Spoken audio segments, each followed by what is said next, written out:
Imagine waking up to find a physicist murdered in his lab, his chest branded with a single word, Illuminati. Now imagine discovering that someone has stolen enough antimatter to vaporize Vatican City. You have 24 hours. The Pope has just died. 117 cardinals are gathering for the conclave, and an ancient brotherhood, thought extinct for 400 years, has returned with a vendetta. This is not a thriller. This is science versus religion at its most explosive. Welcome, Angels and Demons, Dan Brown's masterpiece that will make you question everything you thought you knew about faith, science, and the secrets buried beneath Rome. Hello, everyone, and welcome back to our channel.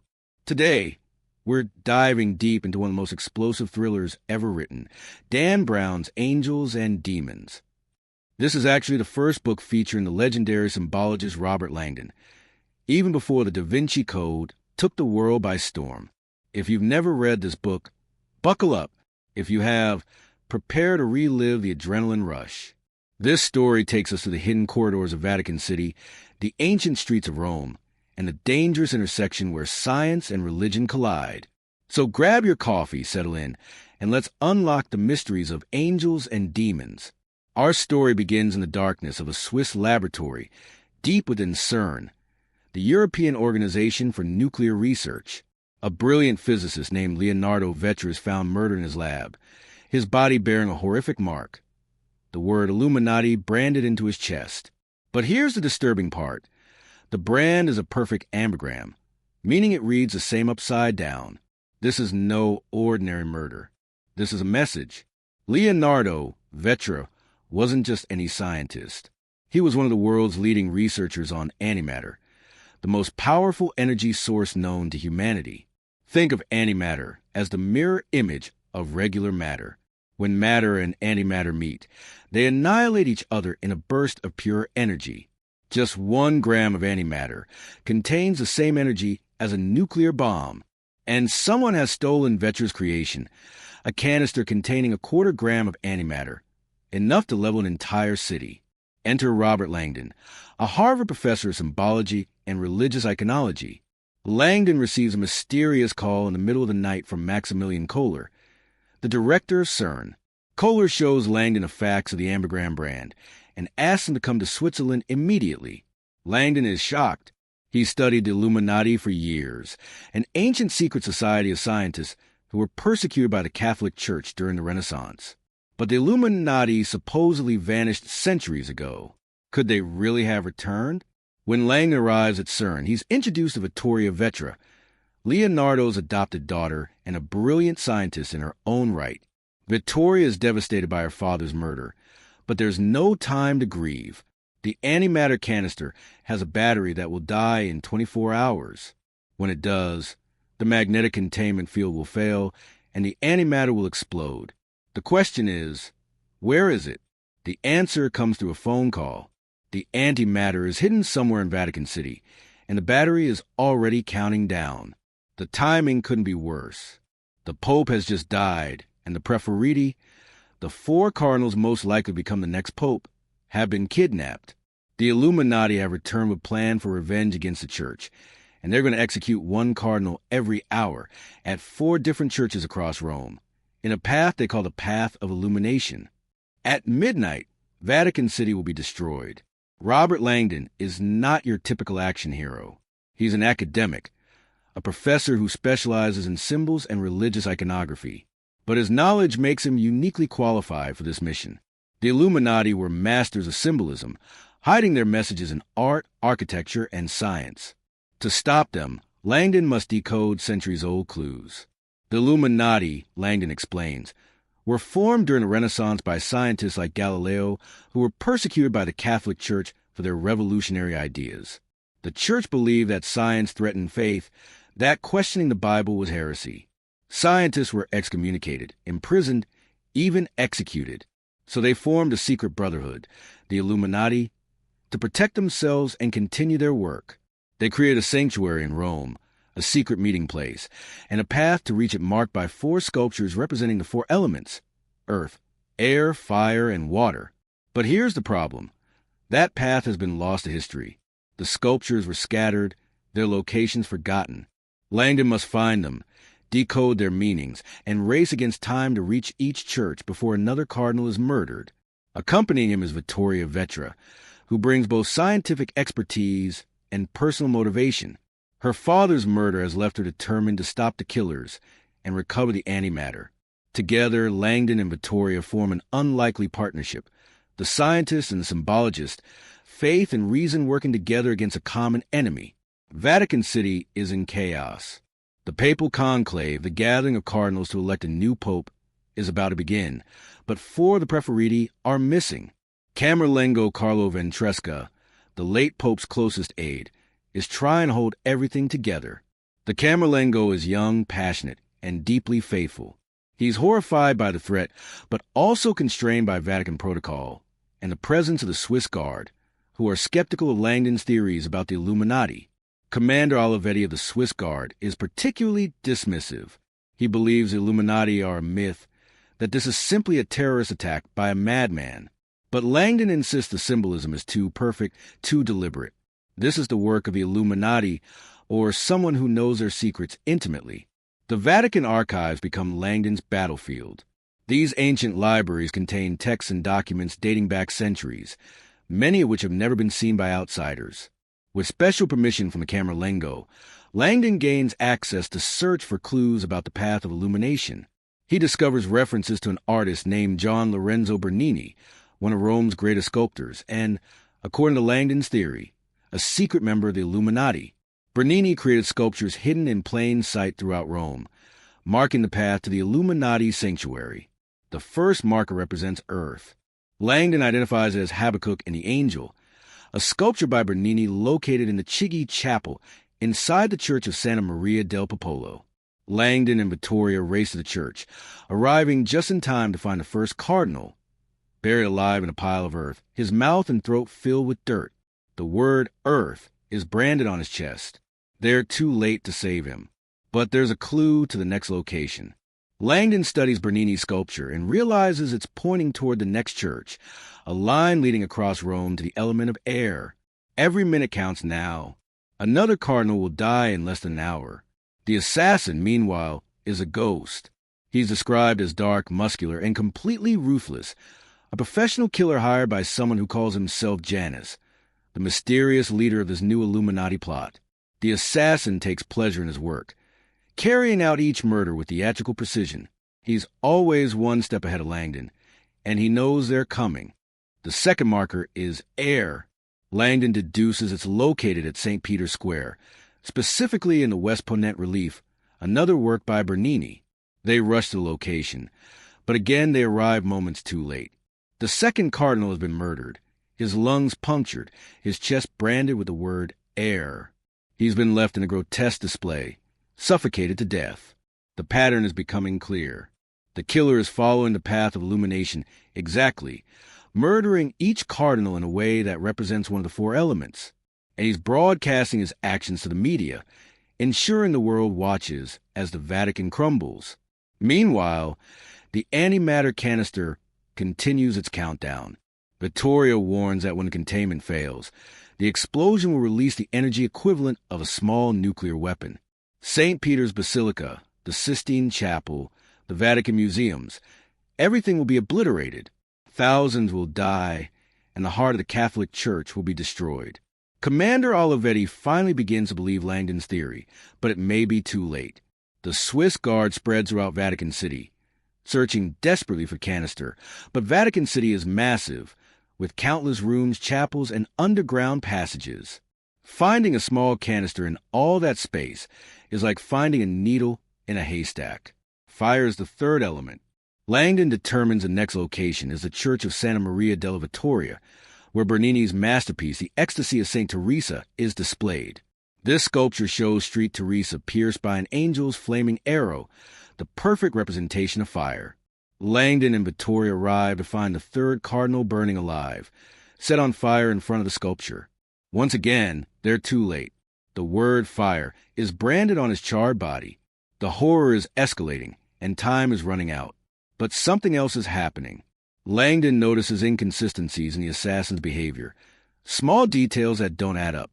The killer seems to be following orders from someone else, someone who understands Illuminati's history and symbolism on an expert level. Who is Janus, and why is he doing this? Commander Olivetti is killed during the investigation, adding to the body count. The Swiss Guard is in disarray. The media has gotten hold of the story, and crowds are gathering outside Vatican City, watching in horror as the crisis unfolds on live television. The Catholic Church is facing its greatest threat in modern history. Water is the final element. Langdon identifies the location as the Fountain of the Four Rivers in Piazza Navona, another Bernini masterpiece. The Cardinals' time is nearly up, and Langdon and Vittoria race through Rome's crowded streets. They arrive just as the assassin is drowning the fourth cardinal in the fountain. This time, Langdon intervenes, fighting the assassin in a desperate struggle. Vittoria joins the fight, and together they manage to subdue him. But the cardinal is already dead, the word water branded on his body. The assassin, now captured, reveals fragments of information. He was hired through intermediaries and paid enormous sums. He's never met Janus face-to-face. All his instructions came through anonymous calls. He knows nothing about the antimatter's location. He's just a weapon, a tool used by someone far more intelligent and dangerous. But he does reveal one crucial detail. There's a fifth brand, reserved for Janus himself, the ultimate symbol of the Illuminati. And there's one more target, someone inside the Vatican. Everything Langdon thought he knew was about to be shattered. As they search desperately for the antimatter canister, following security camera footage and analyzing the Vatican's layout, a horrible truth emerges. The Camerlengo, Carlo Ventresca, has been lying. He's not the faithful servant of the church he appeared to be. He is Janus. He orchestrated the entire plot. The revelation is devastating. The Camerlengo's motives are complex and twisted. He believes the Catholic Church has grown weak, that faith has been diluted by compromise and complacency. Science, he believes, has become the new religion, threatening to make God obsolete. The antimatter threat, the murdered cardinals, the resurrection of the Illuminati, it's all been a stage performance designed to remind the world of the Church's power and importance. But there's more. The Camerlengo reveals that the late Pope was actually his father, a violation of the Pope's vow of celibacy. The Pope had been planning to acknowledge this, to admit he had fathered a child before taking his vows. The Camerlengo couldn't allow this, so he poisoned the Pope and created this elaborate scheme to appear as the Church's savior. The antimatter, it turns out, is hidden in the Camerlengo's own office, in the tomb of St. Peter, deep beneath the Vatican. The Camerlengo planned to discover it at the last moment, remove it from Vatican City, and become a hero, the man who saved the church from destruction. But his plan is falling apart. Langdon and Vittoria have pieced together the truth. The Camerlengo, realizing he's been exposed, makes a desperate final move. He grabs the antimatter canister and runs. His plan has changed. Now he'll become a martyr. In one of the most dramatic sequences of the book, the Camerlengo races to a helicopter on the roof of Vatican City. Langdon follows, understanding what's about to happen. The Camerlengo plans to fly the antimatter high into the sky, where it will explode harmlessly above Rome, while he parachutes to safety, cementing his image as a hero. Langdon, in a split-second decision, jumps into the helicopter with him. As they ascend into the night sky above Rome, the Camerlengo reveals his brand, the fifth brand, the ultimate Illuminati symbol burned into his own chest. He's branded himself as the final victim and the ultimate savior. At 5,000 feet, with seconds remaining on the timer, Langdon grabs a canister and throws himself from a helicopter, clutching a makeshift parachute. The antimatter explodes in a blinding flash of light visible across Rome, a miniature sun that turns night into day for a single, terrifying moment. Langdon survives, landing in the Tiber River. The Camerlengo's parachute, however, fails, or perhaps he never intended to use it. His body is found burned and broken, but the media and the crowds below believe they've witnessed a miracle. They saw him ascending into the heavens in a pillar of light, becoming a martyr for the faith. In the aftermath, the truth is carefully controlled. The Vatican cannot admit that one of their own orchestrated such horror. Instead, they allow the Camerlengo to be remembered as a hero who died saving the church. The true story remains classified. The College of Cardinals elects a new pope, a moderate, thoughtful man who understands that faith and science need not be enemies. Vittoria and Langdon part ways, forever changed by their experience. Vittoria must mourn her father and grapple with the realization that his greatest creation, Antimatter, nearly destroyed the very institution he respected. Langdon returns to Harvard, but he's no longer the same academic who left days before. He's witnessed the darkest extremes of faith and fanaticism, the dangerous places where absolute certainty, whether religious or scientific, can lead. The Illuminati may have been gone for centuries, but their legacy of questioning authority, seeking truth, and defending reason against dogma remains relevant. The book ends with a powerful meditation on balance. Science without moral guidance can be destructive. Witness the atomic bomb, chemical weapons, and the antimatter itself. But faith without reason can be equally dangerous, leading to persecution, violence, and the suppression of truth. The answer, Brown suggests, lies somewhere in between, in dialogue, understanding, and the recognition that science and religion, properly understood, need not be enemies at all. At its heart, Angels and Demons is about the ancient conflict between science and religion. Dan Brown doesn't take sides. Instead, he presents both perspectives with complexity and nuance. The scientists at CERN represent humanity's quest for knowledge, our drive to understand the universe's fundamental nature. They've created antimatter, a glimpse into the very building blocks of reality. But they've also created a weapon of unimaginable destructive power. The Vatican represents faith, tradition, and the human need for meaning beyond the material world. But the Church's history includes the persecution of scientists like Galileo, the suppression of uncomfortable truths, and the abuse of power in the name of God.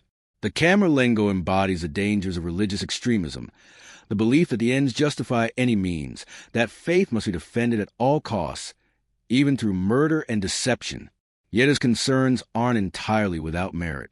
In our modern world, where science explains more and more where does faith fit, how do ancient religions remain relevant, Brown suggests that the conflict is false, that science and religion address different aspects of human existence. Science tells us how the universe works. Religion tells us why it matters. One measures the physical world. The other explores meaning, purpose, and morality.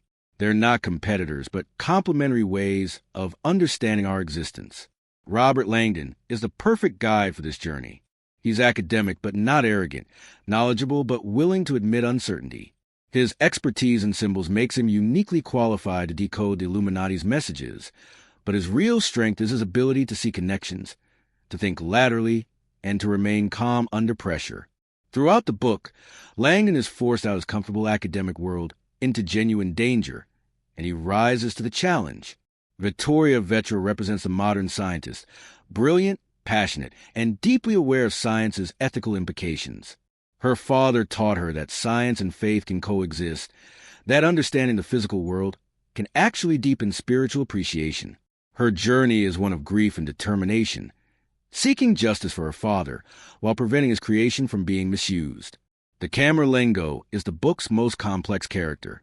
He's not a simple villain. He genuinely loves the church and believes he's acting in its best interests. His tragedy is that his faith has become twisted, leading him to commit terrible acts in God's name. He represents the danger of absolute certainty, the belief that you alone know the truth and that any action is justified to defend it. The assassin, in contrast, is pure nihilism. He has no beliefs, no loyalties, no conscience. He kills because he's good at it and because he's paid well. He's a tool, a weapon deployed by others, a reminder that evil doesn't always come dressed in ideology. Sometimes it's simply human darkness given opportunity. One of the book's greatest strengths is Brown's use of real art, architecture, and history. The sculptures by Bernini actually exist. You can visit these churches in Rome and see the artworks Langdon describes. This grounding in reality makes the fiction more powerful. The ambigram, the word Illuminati, that reads the same upside down, is a brilliant symbolic device. It represents duality, the idea that opposites can be unified, that science and religion, light and dark, knowledge and faith are two sides of the same coin. The Path of Illumination through the four elements connects to ancient philosophy. Earth, air, fire, and water were once thought to be the basic building blocks of reality. that science was wrong, but the impulse behind it, to understand and categorize the natural world, was sound. It's a metaphor for humanity's evolving understanding, the way today's truth becomes tomorrow's myth. And yet the search for truth continues. Bernini himself is fascinating. As a devout Catholic and the Vatican's favorite sculptor, he seems an unlikely Illuminati member. But Brown suggests that great minds can hold contradictions, that faith and reason aren't mutually exclusive. Whether Bernini was actually Illuminati doesn't matter. What matters is the idea that art can carry hidden messages, that beauty can conceal deeper truths. Dan Brown takes readers into parts of Vatican City most people never see. The Vatican archives, with their miles of shelves containing documents dating back centuries. The Pasetto, the secret corridor connecting Vatican City to Castel Sant'Angelo, an escape route for popes in danger. The necropolis beneath St. Peter's Basilica, where early Christians were buried, and where St. Peter himself supposedly rests. These real locations ground a thriller in authenticity. Vatican City is indeed a sovereign state, the world's smallest country, with its own laws, police force, the Swiss Guard, and secrets. The College of Cardinals really does elect new popes in the Sistine Chapel, sealed away from the world until they reach a decision. Brown also explores the Church's historical relationship with science. The persecution of Galileo really happened. He was tried for heresy, forced to recant his findings that Earth orbits the Sun, and spent the rest of his life under house arrest. The Church didn't formally acknowledge its error until 1992, 359 years later. But Brown also notes that the Catholic Church has evolved. Many modern priests and theologians embrace science, seeing no contradiction between faith and evolution, astronomy, or physics. The Vatican even operates an astronomical observatory. The conflict Brown portrays is largely historical, though tensions certainly remain. The antimatter in the story is real science, not science fiction. CERN actually produces tiny amounts of antimatter in its particle accelerators.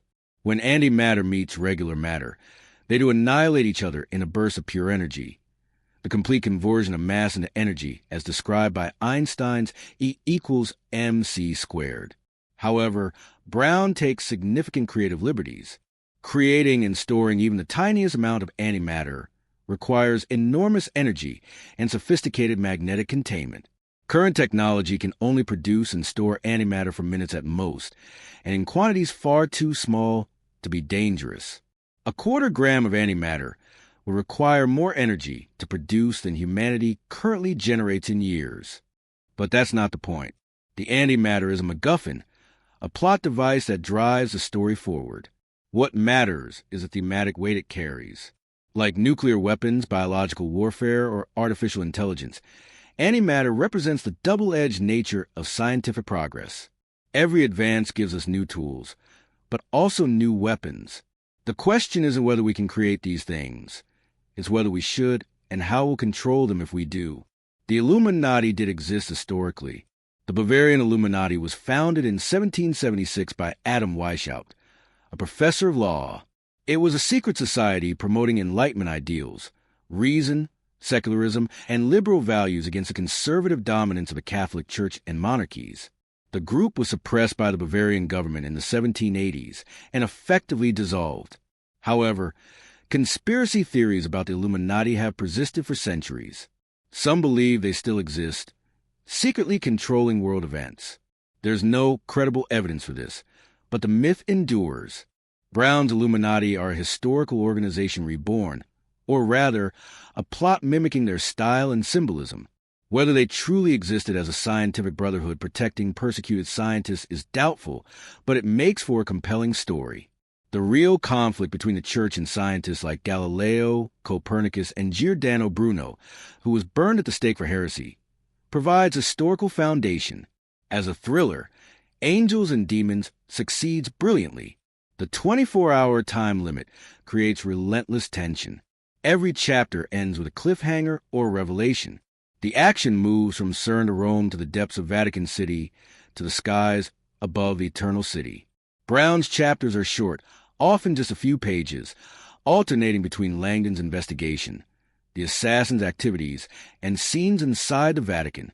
This structure maintains breakneck pacing and multiple perspectives, keeping readers constantly engaged. The treasure hunt aspect, decoding clues, racing from location to location, taps into our love of puzzles and mysteries. We're solving the mystery alongside Langdon, using real art and architecture as clues. It's interactive storytelling that makes readers feel like participants, not just observers. The revelations keep coming. Just when you think you understand what's happening, Brown introduces a new twist. The identity of Janus, the Camerlengo's true motives, the location of the antimatter. Each revelation recontextualizes everything that came before. Angels and Demons isn't without critics. Some scholars argue Brown plays fast and loose with history, simplifying complex theological and scientific concepts for dramatic effect. The Church's relationship with science was more nuanced than portrayed. Many medieval and Renaissance scientists were monks or priests. The Church funded astronomical observations and mathematical research. The characterization can be thin. Langdon sometimes feels more like a vehicle for exposition than a fully realized character. The romance between Langdon and Vittoria develops quickly, perhaps too quickly given the circumstances. Some plot elements strain credibility. Would the Vatican really give an American professor unrestricted access to their archives during a crisis? Could someone really brand themselves without anesthesia? Would the media be allowed so close during such security threat? But these criticisms miss the point. Brown isn't writing a documentary or an academic treatise. He's writing a thriller that uses history and science as ingredients in an entertaining story. The value isn't in perfect accuracy. It's in sparking curiosity, making readers think about big questions, and delivering an exciting narrative. Angels and Demons launched Dan Brown's career as a best-selling author, though it was actually published before the Da Vinci Code. It became a global phenomenon after that book's success. Millions of readers have followed Langdon through Vatican City, and millions more have watched the film adaptation starring Tom Hanks. The book sparked renewed interest in Rome's Baroque art, the history of the Catholic Church, and Illuminati legends. Tourism to Rome's churches increased as readers wanted to see the real locations Brown described. Universities offered courses examining the book's themes. The conversation between science and religion gained popular attention. More importantly, Brown demonstrated that intelligent thrillers could become mainstream bestsellers. His blend of art history, religious controversy, scientific speculation, and adventure created a template that many authors have since followed. The book also began Langdon's journey as a character. He would return in subsequent novels, The Da Vinci Code, The Lost Symbol, Inferno, and Origin, each time investigating mysteries that blend history, art, and secret knowledge.